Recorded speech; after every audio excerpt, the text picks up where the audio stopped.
Good afternoon, everyone.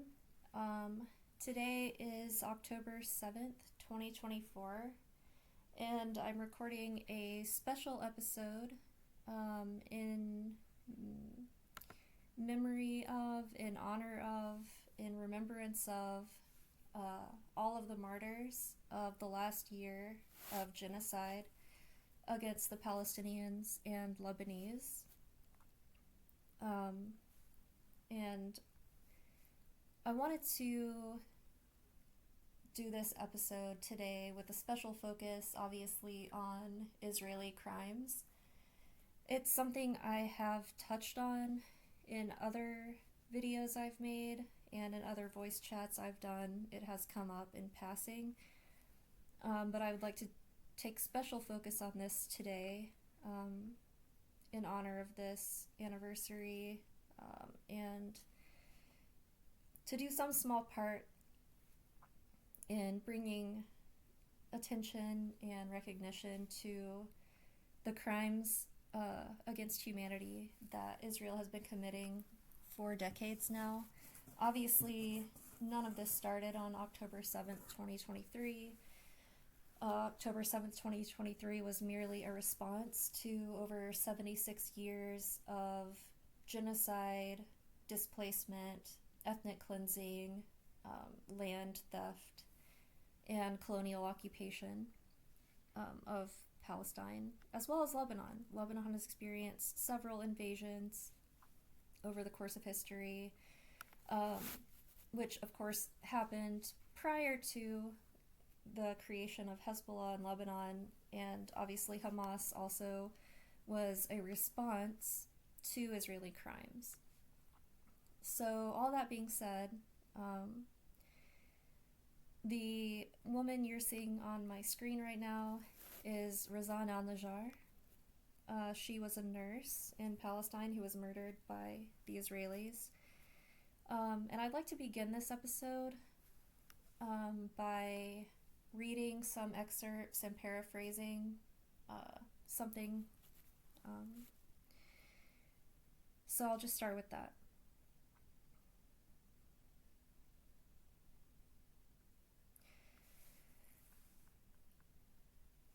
Before I talk about what happened on October 7th of last year, let's talk about what didn't happen.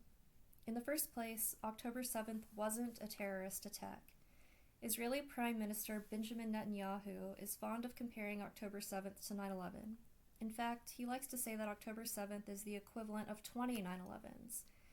I've never been sure whether he means the number of people killed relative to the total population or that one Israeli life is worth 20 American lives. But regardless, October 7th was not a terrorist act.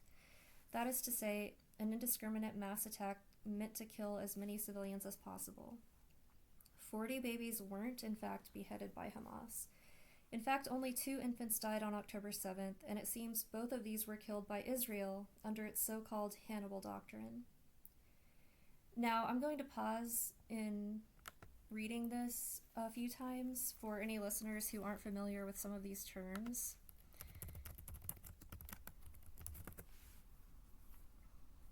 So let's just see what the Hannibal Directive is, for those who don't know. So this is the name of a controversial procedure used by the Israeli occupation forces to prevent the capture of Israeli soldiers by enemy forces. According to one version, it says that the kidnapping must be stopped by all means, even at the price of striking and harming our own forces.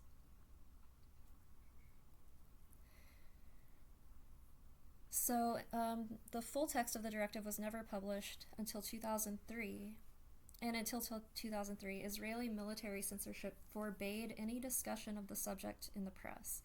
Israel is very famous for doing this. They have some of the most restrictive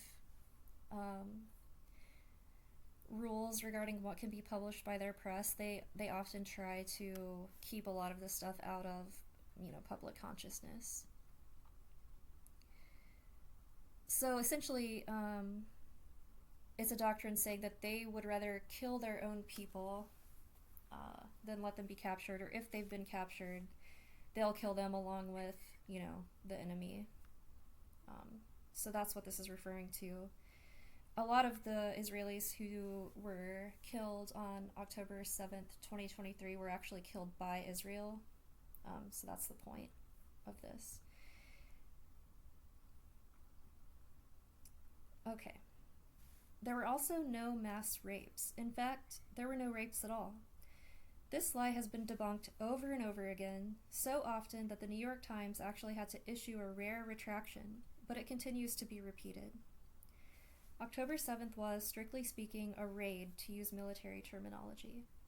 The target was a dozen or so Israeli military bases outside the fortified wall bordering Gaza. The objective was to capture Israeli military personnel and take them as prisoners back to the territory controlled by Hamas, and to be exchanged for the release of some of the thousands of Palestinians being held in Israeli prisons. A large percentage of these Palestinian prisoners are held as administrative detainees, which means indefinitely incarcerated without charge, but nobody ever calls them hostages. The political background on this raid, why it was launched, has to do with the condition of the people living in Gaza, their status under international law, and a very specific chain of events leading up to October 7th. The Gaza Strip is an area of about 140 square miles, populated by about 2.5 million Palestinians, mostly refugees who were ethnically cleansed from the territory carved out to form the State of Israel in 1948. Gaza was under direct Israeli military occupation for decades after the 1967 Six-Day War, and the Gaza Strip is still considered to be occupied by Israel under international law. In 2005, Israel withdrew from Gaza, and in the last free election held in Gaza, the people there elected Hamas over the corrupt Palestinian Authority. It is important to note that Hamas, although designated a terrorist organization by the U.S. government, is no more a terrorist organization than many other popular movements throughout history that were resistance movements. You might think of Malcolm X, Martin Luther King. Oppressed people have the right to defend themselves and have the right to fight for their own freedom.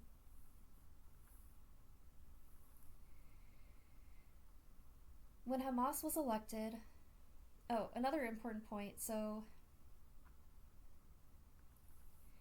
Hamas has a military wing, just like the United States government, and the only reason they aren't a uniformed regular army like any other country is because the Palestinians are not allowed their own military under Israeli occupation. When Hamas was elected, the Zionists decided they didn't like the result of a democratic election and imposed a blockade on Gaza.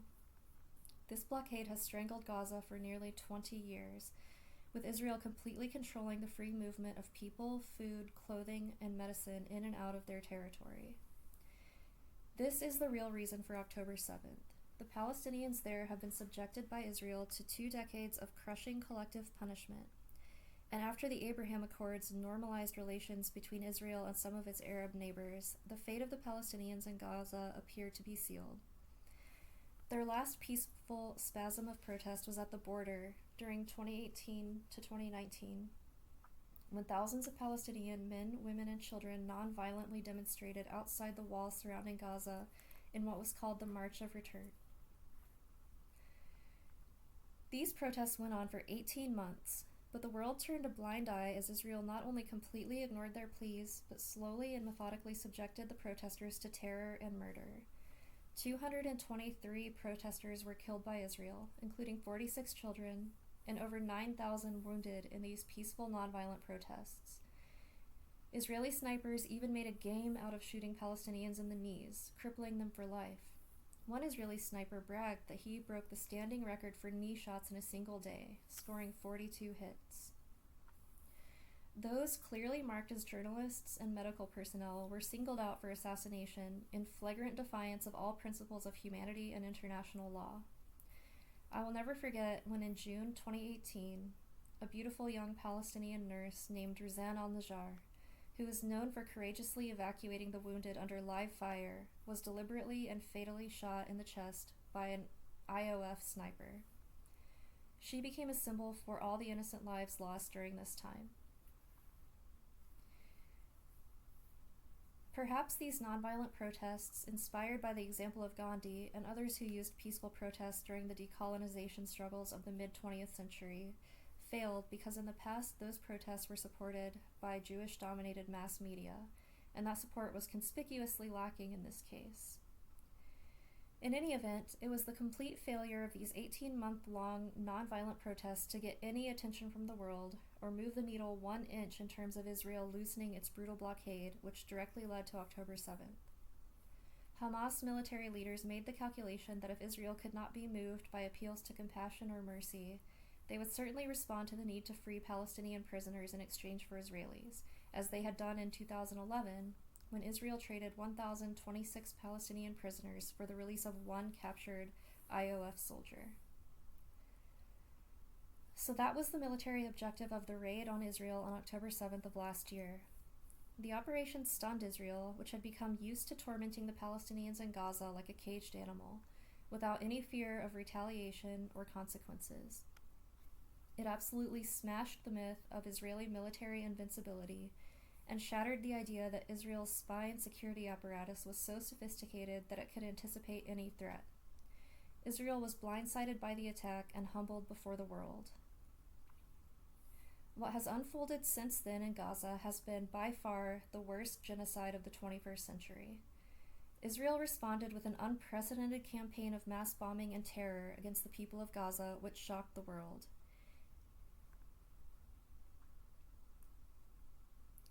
Netanyahu's stated military objective was to destroy Hamas, but the obvious unspoken goal of the campaign is to destroy Gaza, to make it unlivable, and eventually to displace the Palestinians there, so that the Gaza Strip can be rebuilt and repopulated with Jews.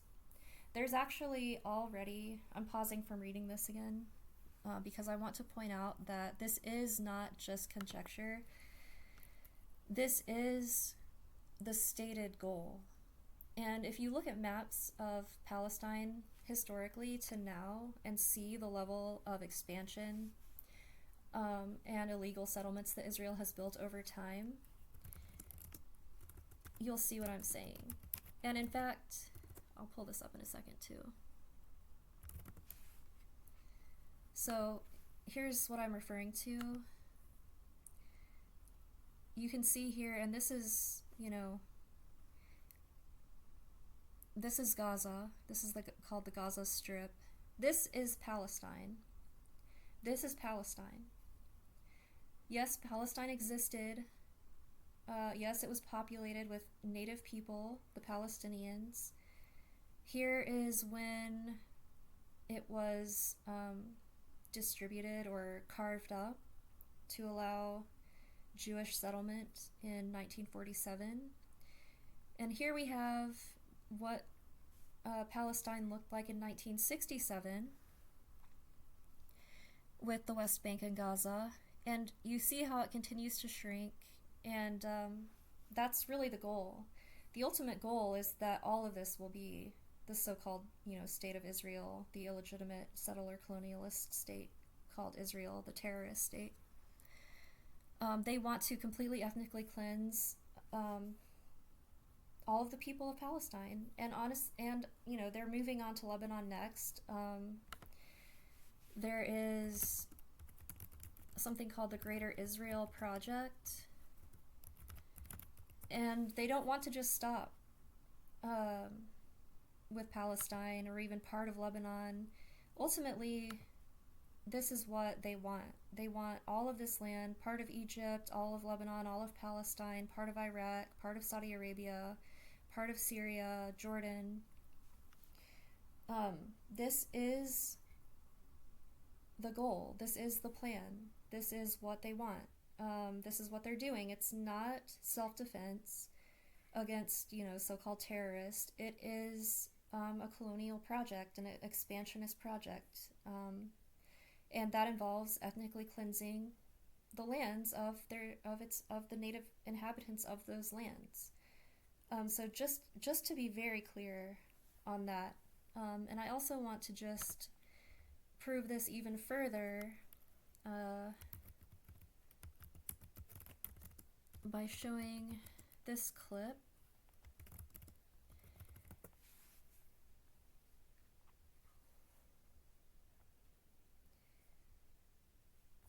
Actually, let me just go to videos. Okay.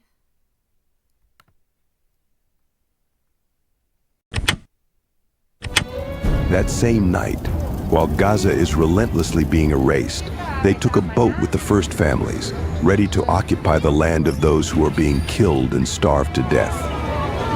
This wild clip that I'm about to share with you is from a large documentary called Holy Redemption that I'll be linking to below this video on YouTube, which is about an Israeli extremist group backed by members of the Israeli government that is leading a violent undertaking of stealing Palestinian land.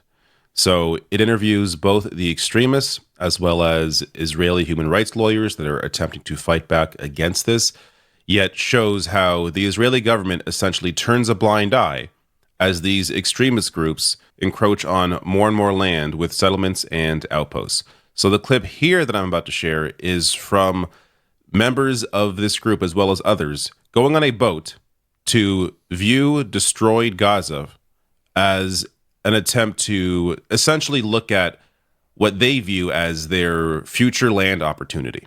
So viewing this as purely entertainment and the idea that, oh, one day we can have this land. Watch this. The main settler organizations are holding a conference near the border to select the first Jewish families to settle in Gaza. We are the only media invited to cover it. ברגע שאני שומע את אותם הפצצות בעזה, אני מרגיש שהעם שלי חזק. משמידים את הרע בעולם. As we hear Israeli bombs falling on Gaza, they already discuss how much land each family will take, and the destiny of the people of Gaza, the exile. מותר לגרש אותו ומותר להשתלט עליו. זה שלנו. זה שלנו והשם רוצה אותנו מתיישבים שם. למקום בכלל לגדל את הילדים, דרך אגב בסוף בהתחלה לא יהיה צפוף שם, כל אחד יהיה לו דונם, יהיה מאוד מרווח, לפחות דונם. לא! משנה מה אנחנו, אבל זה לא מספיק. לא אחד. I mean, this is their own words.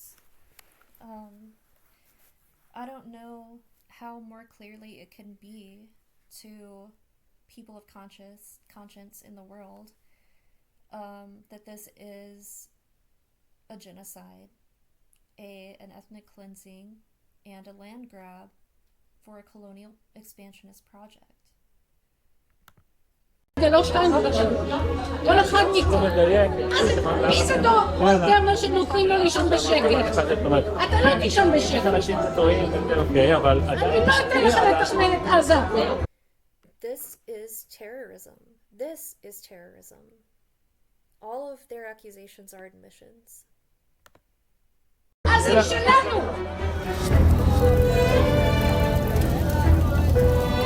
That same night, while Gaza is relentlessly being erased, they took a boat with the first families, ready to occupy the land of those who are being killed and starved to death.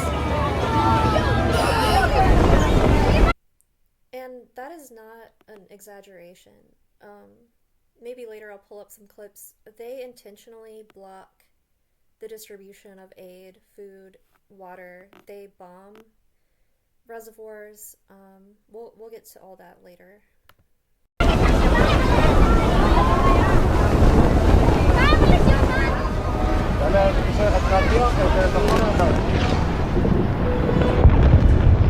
מטרה של גרעיני ההתיישבות להתקרב ככל האפשר לעזה, לראות את עזה כולה ולהבין שמעתה והלאה עזה תהיה כולה יהודית. So again, as you can see, this doesn't really have anything to do with eliminating Hamas, which again is the elected representation of Gaza, right? This is all Gazans, men, women, children, infants.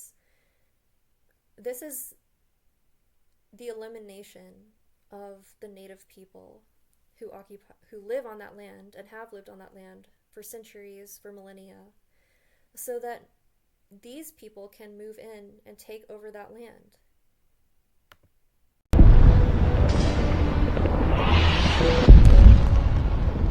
בעזרת השם, עם ישראל ינצח ונזכה לבנות לראות בשוב השם לציון ובשוב עם ישראל לחבל עזה. So these people are completely deranged. Now, that woman you saw at the end there is this woman here. She is a member of the Israeli parliament, the Knesset, and is more of an extremist member. That said, there are many within the Knesset that view things exactly as she does, and they are aligned with Benjamin Netanyahu, which continues to help people understand why Benjamin Netanyahu, putting aside, what his own personal views may be, which I'm sure are also extreme, but his power is held up by people like this. So the reason I'm showing you this image here of this lawmaker is because it is part of this larger story where she was this recently, in August, last month, defending the soldiers who were caught on camera committing extreme abuse of prisoners. So I'll get into this more later also, because one form of the extreme abuse suffered by Palestinians under the Israeli occupation involves the use of dogs. So this stuff, again, I'm not even sure what I can say on YouTube, but it was very clear the kind of abuse that these prisoners were being subjected to. And she was out there defending these soldiers doing this. Now, wasn't the only one. As I said, she is not on an island here. A different Israeli lawmaker defended the exact same actions. This is their MO. This is not an unusual case. This is not an isolated case. This is not new. This has been going on for years. I'll go ahead now and just give an example. Here's June of 2024. This woman was mauled in her own home in a refugee camp in the north of the Gaza Strip. She was asleep in her bed. They unleashed the dog on her. It dragged her by her arm out of bed and pulled her across her house.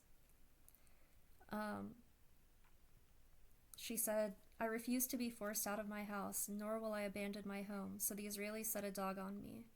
She's a 66-year-old Palestinian woman. I'm not going to show the footage. It's obviously violent, but this is just one example. So, the Geneva-based Euromed Human Rights Monitor has documented Israeli dogs, quote, mauling dozens of elderly people and children, some fatally, the organization said. In a recent report, the organization shared testimony from a freed detainee who said prisoners endured severe physical and psychological abuse every day, including beatings and taunts, as well as attacks by dogs, threats, and electric shocks. In March, an UNRWA report was circulated internally at the UN documenting testimony from freed Palestinian detainees, including physical beatings, attacks by dogs, and widespread assault. A specific kind of incredibly violent and demeaning assault. Some Palestinians reported that while in an off-site location, they were forced into cages and attacked by dogs, with some individuals, including a child, exhibiting dog bite wounds on release.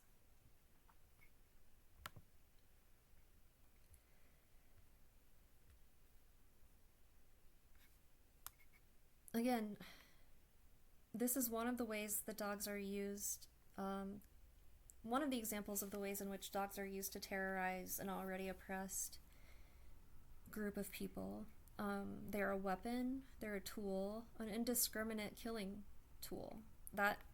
This to me also is a form of terrorism, with a specific element here too, in that not all Palestinians are Muslim, and the Israelis treat the Christians equally as bad as the Muslims. But in Islam, dogs are considered unclean. So there's a specific religious trauma associated with the use of dogs against the Muslim Palestinians.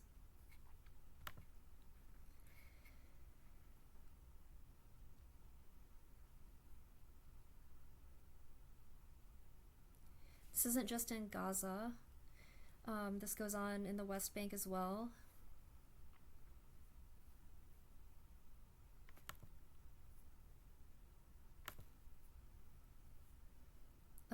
These are in reference to that same report. I wanted to find some older reports. This one's from March of 2024. They've been subjected to mock executions, beatings, humiliation, mistreatment, electrocution, dog attacks, dousing with cold water, being denied food and water, deprived of sleep, and subjected to loud music. They did not spare anyone. There were 14-year-old boys and 80-year-old men. That's well known. Israel has been doing that for a long time. Detaining children, I mean. Anyways, back to this. Who was actually a member of Netanyahu's Likud party, and he was asked, as he defended the alleged abuse, whether it was legitimate to do what happened. He said yes. Yes, he shouted in reply. Everything is legitimate. Everything. Now, in terms of settlements, this has been, of course, going on for decades. I'm going to show you a map in a second here showing the progression over decades of these settlements and outposts. But I'm highlighting this article here from the UN because this in particular shows you this was going on, of course, before October 7th. But the UN, well aware of it here, settlement expansion in occupied Palestinian territory violates international law, must cease. Many delegates tell Security Council. The reason why there has not been any real action here is because the U.S. has veto power. The U.S. and other Israeli allies, like the U.K., like Canada, stand up for Israel despite the clear violation of international law. And Amnesty International has a great breakdown here. Again, this article, I believe, is from 2019, so from a few years ago, but goes on to explain exactly where it violates international law. So Israel's policy of settling its civilians in occupied Palestinian territory and displacing the local population contravenes fundamental rights of international humanitarian law. Article 49 of the Fourth Geneva Convention states, quote, "The occupying power shall not deport or transfer parts of its own civilian population into the territory it occupies." Israel has been flagrantly flaunting international law for decades, as you can see. It also prohibits the individual or mass forcible transfers as well as deportations of protected persons from occupied territory. The Israeli government is... Yeah, so sorry to interrupt the video again, but as I was saying, here is an example from 2014. So 10 years ago, and obviously before that, and since then, this just is something that has been going on for a long time. They use their dogs to attack civilians. They terrorize the Palestinians.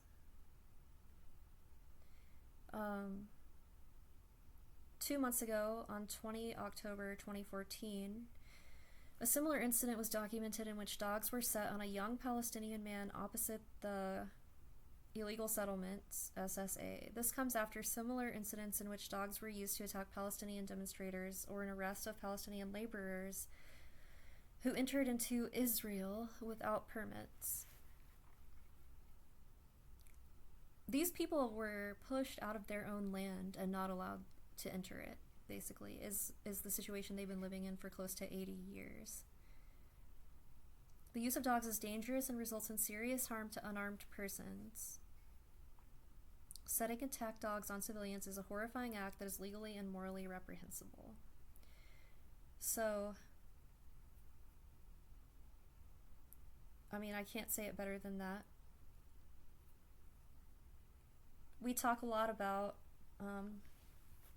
pretty much almost exclusively about dogs on this and other channels. And if you go back, I did a Juneteenth special also covering, the use of dogs to track down runaway slaves, the use of dogs to attack peaceful protesters in the U.S. during the civil rights movement. There's pretty, famous, iconic photographs from that time period of American history where, protesters at sit-ins were being, attacked by police dogs. So why don't the Palestinians get the same level of coverage? Why are they treated as if resisting occupation, resisting genocide, resisting ethnic cleansing, resisting illegal expansion of settlements, appealing to international law? Really, that's what this video today for me is attempting to do, is just to start bringing more attention to this issue, because we all, it's a human issue, right? Like, we all suffer under this, dog centric Western society. And we talk about the ways in which dogs are used to abuse us here and make our living conditions worse. But the Palestinians and the Lebanese have been living under unimaginable conditions for decades, including the use of, these dogs as weapons against their civilian population. And I just think, I for one think we need to be talking about it more, bringing more attention to it. And it's related to the dog issue, and it's one of the most important issues of our modern times, in my opinion. And not even my opinion, I don't need to qualify it like that. It's, as the thing I was reading earlier said, this is the worst atrocity of the 21st century. It's the most documented genocide probably in history. Why can't we talk about this? Clearly in direct violation of this, and has been for decades. Here is the a map shared from the Associated Press showing, since the late 60s, Israeli settlements and outposts in the West Bank.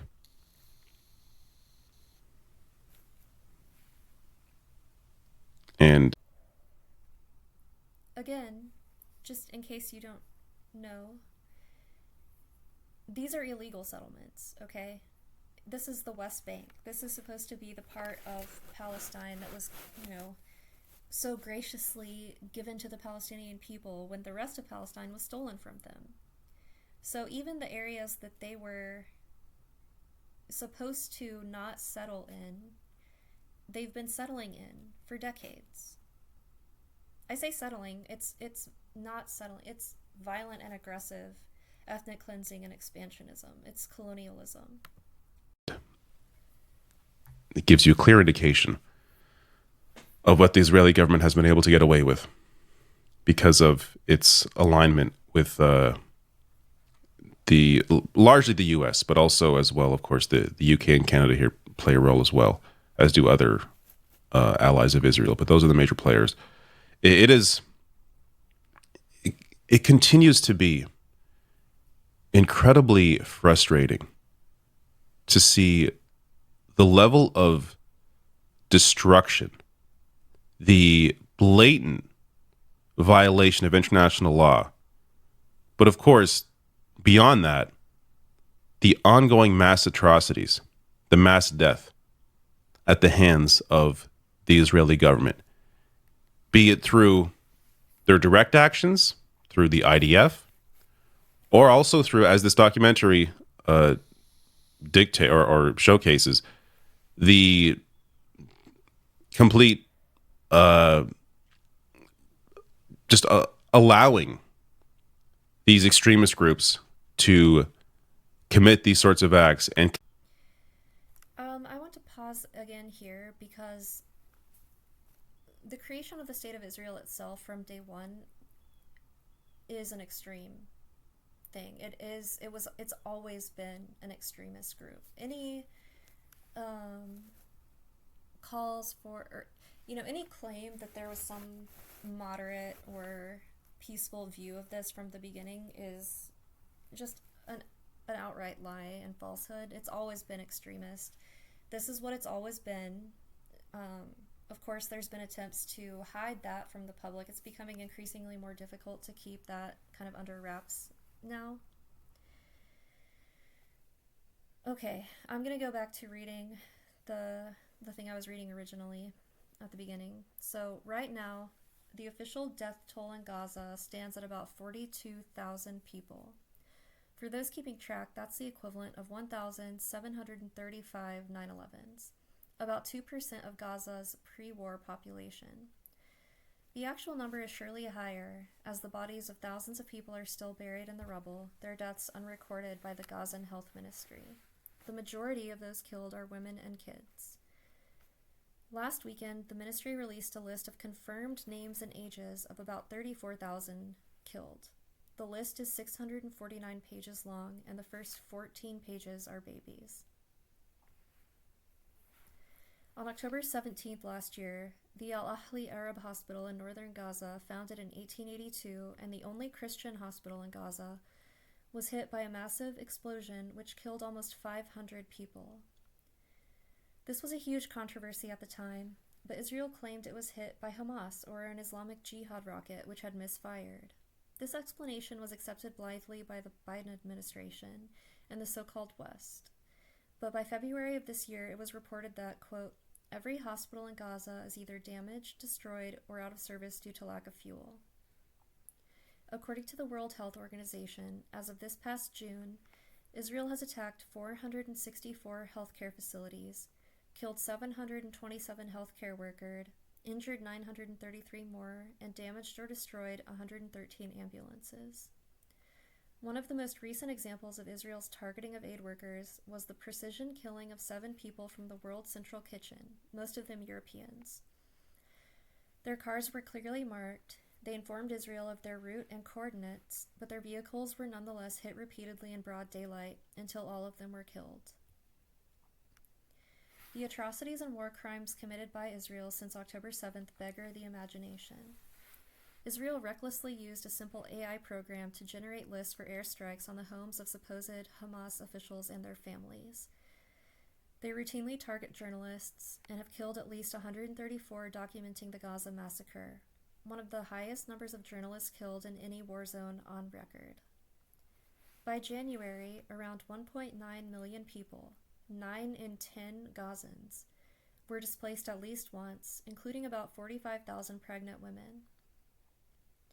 Over 70% of the Gaza Strip's buildings have been destroyed or severely damaged. On July 29th, IOF soldiers released a video of themselves, set to Hebrew rap music, blowing up one of the last reservoirs providing drinking water to the civilians in Rafah. On July 31st, Israel committed another war crime, violating the sovereign territory of another country by assassinating the leading ceasefire negotiator for the Palestinians in Gaza. On August 7th, after horrific new revelations of mass rape and torture at Israel's Sde Timan prison camp, that involved dogs, by the way, Israeli lawmakers and TV anchors responded by publicly making arguments in favor of the systematic mass sexual abuse of prisoners. And this week, Israeli Mossad took their diabolical ingenuity to a new level of grotesque horror. This wasn't this week. This thing I'm reading is a few weeks old, but detonating thousands of personal electronic devices all over Lebanon, blowing off the fingers, faces, and hands of thousands of people in civilian life. Jews and court historians of World War II often describe the Holocaust as the most documented genocide in history. These same individuals, such as Deborah Lipstadt, who was confirmed by the U.S. Senate on March 30th, 2022 as the special envoy to monitor and combat anti-Semitism with the rank of ambassador, deny a genocide in Gaza is even taking place, even though social media such as Twitter and Telegram are awash with thousands of pictures and videos of little children blown to bits, their limbs missing, their skulls blown out, their mangled bodies dangling from their parents' arms like rag dolls.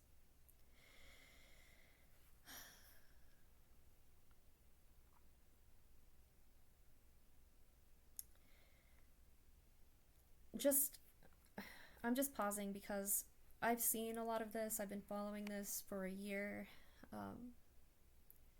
It's been difficult even sometimes to go about day-to-day life during this time, because you know, you think it's 2024, current year, how could there be just a live genocide every day? I look, you know, on Instagram or wherever and see images that are beyond my ability to even imagine, things that are this horrible. And I'm supposed to just go about my day-to-day life, go to work, you know, while this is going on. So, sorry, but it's...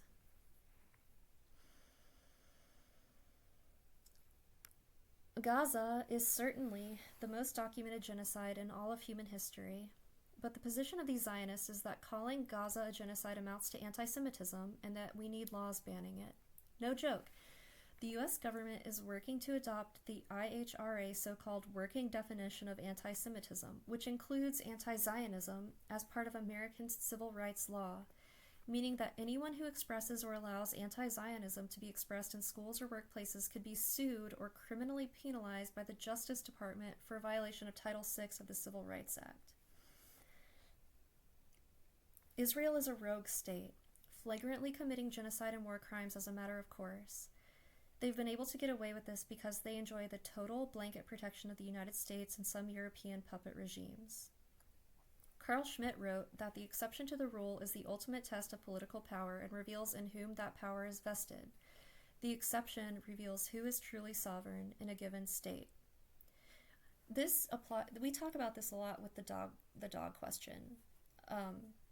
There are laws, right, against letting dogs roam free in most places. But, you know, in many places there are leash laws. There are laws against bringing, you know, you're not supposed to bring your dog into a grocery store unless it's a, quote, service dog.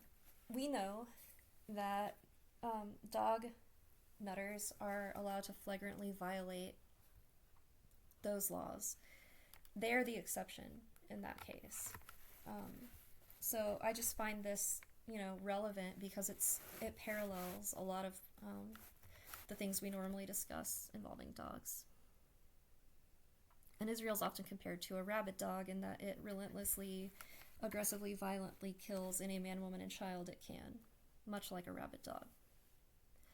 Israel brazenly violates every rule touted by the post-war US-led rules-based international order. We went to Iraq because Saddam Hussein had weapons of mass destruction. He didn't, but Israel possesses a totally illegal cache of nuclear weapons. Assad killed his own people. Israel killed hundreds of their own people on October 7th under the Hannibal Directive. Putin assassinated his enemies. Israel uses assassination as a standard practice, often wiping out whole families in their clumsy attempts to murder their political enemies. China commits human rights abuses. Israel detains thousands of people without trial in documented torture centers where they are subjected to systematic sexual abuse and murder. Israel is sometimes called an apartheid state, but in fact, there is no comparison between the much maligned former system of South Africa and the horrors committed by Israel. No sanctions, no condemnations, no calls for regime change. Young people on college campuses recently got a big wake-up call. When Israel started its campaign of genocide, thousands of young people all across America and the West took to their campuses and the streets to protest. What happened earlier this year was something we hadn't seen in America in decades. It was the largest college protest since the civil rights era, but again, the great exception. This time the protests weren't welcomed by the media and campus officials. This time, the schools and the police swept in and dealt with the protesters about the same as Jewish mayors Michael Bloomberg and Rahm Emanuel did with Occupy Wall Street protesters in New York City and Chicago. They simply crushed them with brute force.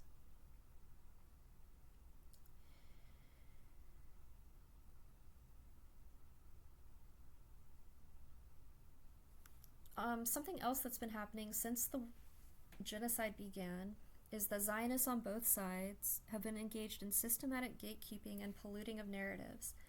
On the right, so-called patriot Jews like Ben Shapiro try to make support for Israeli genocide as a litmus test for being pro-America, a phenomenon that reached such absurd extremes at the Republican National Convention that Congressman Andy Barr declared to journalist Michael Tracy, quote, "Being pro-Israel is America first." But on the left, both sides do nearly everything to polarize the issue along a neat left-right split, playing into culture war divisions in America.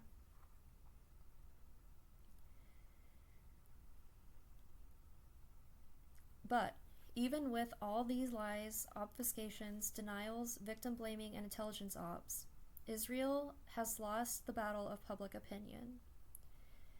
Even in the United States, for the first time ever, majorities of young people are rejecting U.S. support for Israel and, more importantly, are aware of the evil effects of this Jewish Zionist power. You see, this isn't like the Iraq War, when the Zionist neocons were able to hide behind the Bush administration and drag America into a war against one of Israel's regional enemies without most Americans knowing how or why. They're right in the spotlight, and the whole world is seeing them for what they are. People without honor, a race of gangsters and murderers, an international criminal syndicate who control the puppet regimes of the West through bribery, blackmail, threats, and extortion. See here, Jeffrey Epstein, for example. There's many other examples throughout history. I could really do an entire deep dive on all of this, but AIPAC recently spent $100 million buying off American elections. A drop in the bucket compared with the total amount in spending and earned media by Zionist billionaires and their stooges in U.S. politics. But such naked buying off of American politicians was noted by all. Election interference, add that to the list of Israel's great exceptions. Facts about the attack on the USS Liberty are becoming widely known. And again, for any of the viewers who aren't familiar with the USS Liberty incident, Israel literally attacked a U.S. Navy ship called the USS Liberty on June 8th, 1967 during the Six-Day War. This killed 34 crew members, naval officers, seamen, 2 Marines, and 1 civilian NSA employee, wounded 171 crew members, and severely damaged the ship. At the time, the ship was in international waters north of the Sinai Peninsula, about 25.5 nautical miles northwest from the Egyptian city of Arish.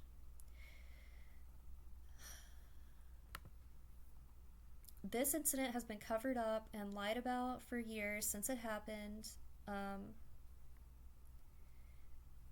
It's something, I don't want to get into it too much on this video because it's not necessarily, exactly related, but please look this up.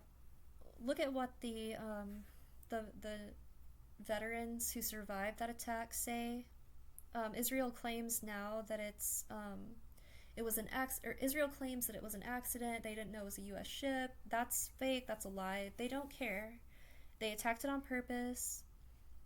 They killed American military personnel, and it's another example of Israel's great exception. They are and have been allowed to do and get away with crimes, murders, attacking our own military.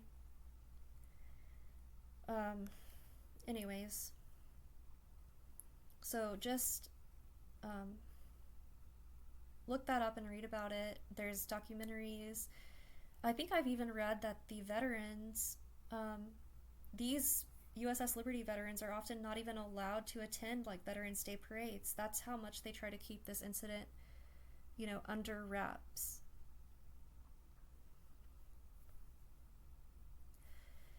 Okay. So facts about the attack on the USS Liberty are becoming more widely known. The connection between Jewish billionaire donors and top politicians in the Democrat and Republican parties, including both presidential nominees, are all out in the open. It's very likely that President Biden's entire re-election campaign was a casualty of the Gaza war. Young people saw the same president who campaigned on fighting racism and hate, eagerly endorsing, shielding, protecting, defending, and funding the worst crimes ever captured on video. Scranton Joe became Genocide Joe. This will be his legacy.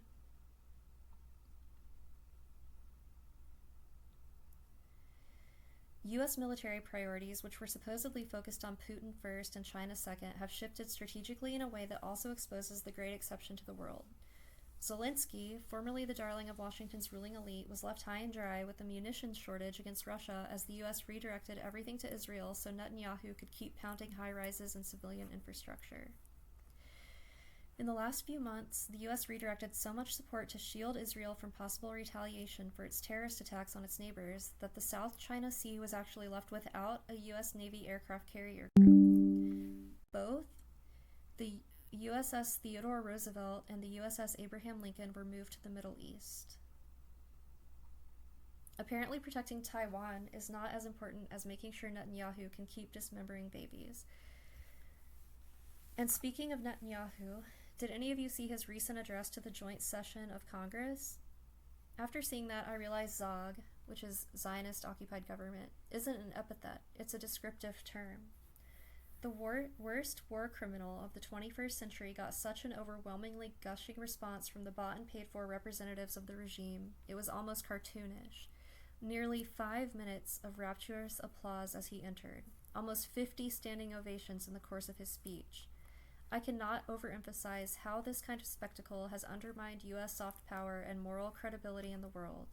The reverberations of this will be felt for decades to come. The whole system of Western democracy is being discredited by the extreme double standard of America's great exception. This Zionist power in the West is being lit up like a Christmas tree. The nepotistic, tribalistic networks of Jewish power are being seen clearly by everyone, and they can't be unseen. This growing realization is being piled onto the increasing malaise throughout the West. The ever-increasing gap between what we the people want and what we get after every election.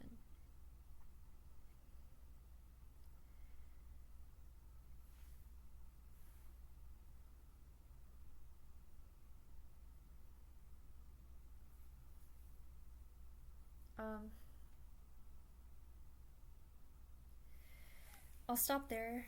I think that really I thought that was a great summary that really covered a lot of bases and made a lot of important points that I wanted to cover today.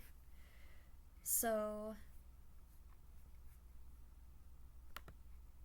yeah, I think I'm going to wrap it up now. I just wanted to bring attention to this, to the suffering of the Palestinian people, and